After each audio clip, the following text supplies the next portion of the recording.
How's it going, guys? My name is Zach with the Movie Castle, and today we're going to be taking a look at Tales from the Darkside. This is Season 2, Episode 23, so the penultimate episode. Next episode is the last one of this season. Pretty exciting. This episode's entitled Fear of Floating, and let me tell you, after last season's episode, Levitation, I think we all have a fear of floating, and if we didn't, Pennywise will help us out with that. But anyway, Fear of Floating, this is from May 25th, 1986, and directed by John Lewis. This episode stars Howard Sherman, Anne Lang, and Leon Russom. The teleplay was by Donald Wollner, and based on a story by Scott Edelman. In this one, a man enters an army recruitment base, and he's got big lead shoes on. The army recruiter people are pretty desperate. No one's come in several weeks, but he says, "I'm not here to join the army. I'm here because I need to escape." And he tells this wild story about how he was the human balloon and he escaped from the circus that held him captive. They don't believe him, but when he takes off his lead shoes, he does float to the ceiling. The army people want him to enlist, and the circus people do come. But when the circus people come in, they tell a very different story than what the human balloon just told us, and you get a fun little interaction.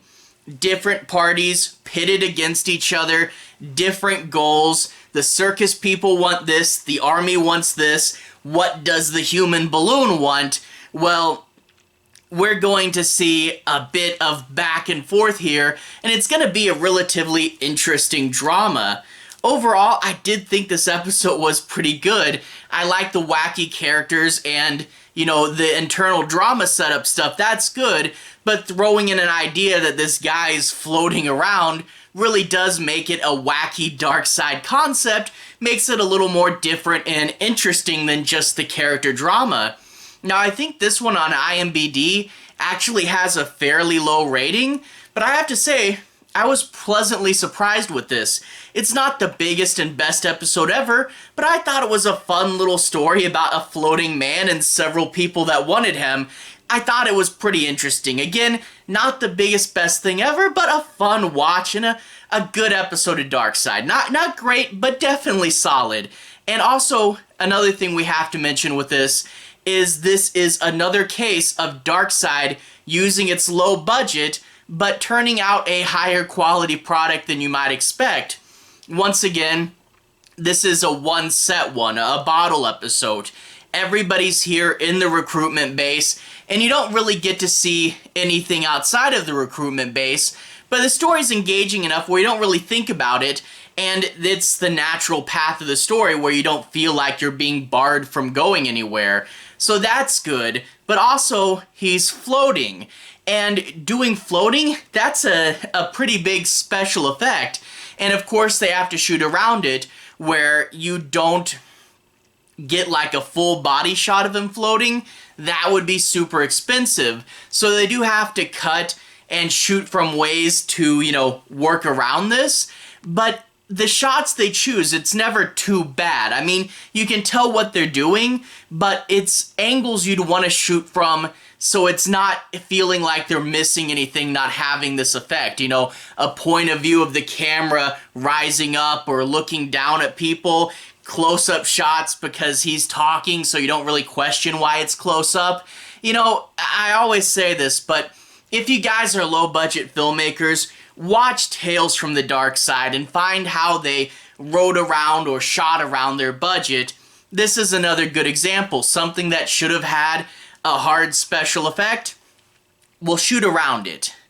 Anyway, I'd recommend it. Not the best one, but solid and enjoyable. Anyway, without further ado, let's analyze the plot a little bit. I'm not going to be doing any major spoilers, but I do want to say my piece on a few plot points and make sure you guys have a basic understanding as to what the episode's about. We open up in the Army recruitment base, and we meet the two officers who they have stationed there. I'm just going to say officers. I don't completely understand military rank, so we're just going to say officers. But we have a guy and a girl, and they're playing some sort of war games board game with tanks, and they're trying to interrogate each other to find information out on the battle. And it definitely is kind of wasting time, but at least it's thematic to what they're doing, and we can pass it off as study, right? But we get the sense that nothing happens here. It's a small base in the middle of nowhere, and they really want to recruit someone. They said it's been 3 weeks since anyone even came in here, and they really do want someone to join the Army. They both want promotions, they want to get out of here, but at the moment they're stuck. And I do like, just the atmosphere. You can tell it's supposed to be like this hot day. You can see the fans going. The hair is a little messed up. Boy, I'm shooting this in October. I miss those hot days. Let me tell you, it's cold around here. This jacket isn't just for show. Anyway, eventually the man does walk in though, and they start to try to recruit him, telling him the benefits of the Army and trying to get him to sign, and he says, no, I don't want to join the Army. This was just the closest base I could find, the closest government anything. Please help me, please protect me. And he tells them the story about how the circus is after him. They had him kidnapped, and they were doing shows, and it was basically torture. And he walked in. You can kind of tell when he walked in, he's walking a little bit like Frankenstein. He's got lead shoes on. They don't believe him. He takes the shoes off, and he starts to float into the air. It turns out he's the human balloon. He's the incredible floating man, and they have to pull him down because he touches the ceiling fan a little bit, and it scars his hand. That being said, ceiling fans, from what I gather way back in time, used to be a lot more dangerous. Nowadays, you can touch them pretty easy, but here it cuts the guy's hand early on, so I guess they were steel, there wasn't as much safety features, I don't know. But anyway, they pull him back down, they get his shoes back on, and the Army guy goes, "We got a floater," and he calls his higher-ups, and he says, "Hey, we got this guy here, can we use him?" And of course the government says, "Yes, get him to join whatever possible, we want people with powers." So he goes to the guy, and he's worried about the circus, and he says, "Look, guy, civilians come in all the time, and they all have crazy stories. We might not believe some random civilian, but if you are with the Army, we would be obliged to protect you." So he kind of does twist the guy's arm.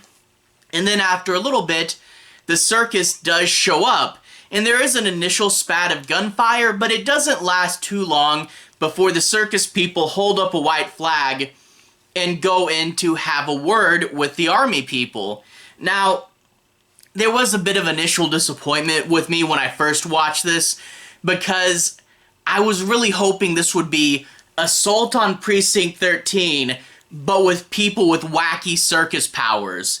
Just imagine, and if someone out there wants to make a movie, make that movie. Make Assault on Precinct 13, but with the circus. That would be super cool. I mean, you have to rewrite the initial concept, but it doesn't take too much to change it to make it legally distinct.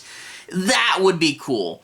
So anyway, I was a little disappointed this wasn't more action heavy, but like I said, Darkside, 80s TV budget, okay, we can't do that.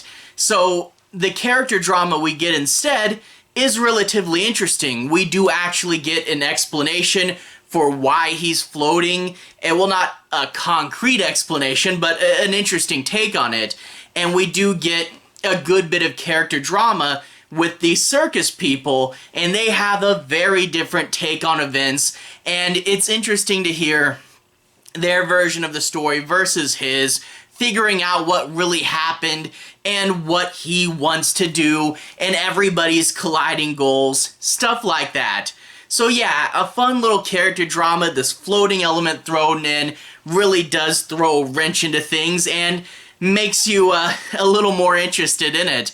And yeah, not the biggest and best episode. I wish there was more wacky, crazy stuff, but it still is a fun little Darkside episode, and I really enjoyed it. You know, they don't always have to be the biggest and best, but as long as they're fun and entertaining, and that's what this one is. So overall, I liked it. I liked it a lot better than the IMDb rating said it would be, but I thought this was a fun one, so I would recommend it. Not the highest recommendation, but still, check it out if you want. Anyway, to everyone who's watched so far, thank you for watching. To everyone who's liked and subscribed, thank you. You really are helping the channel out. I'll leave a relevant playlist on the bottom. This should be my Tales from the Darkside playlist. And in that playlist, I've talked about all the previous episodes. So all of Season 1, most of Season 2. I hope to get to that last one relatively soon. I also did a Season 1 overview of the Joe Hill comics. And Christmas is coming. I actually covered the Christmas episodes early, if you want to check that out. Anyway, have a good day. I'll see you guys again very, very soon. Darkside playlist on the bottom. Have a good day now.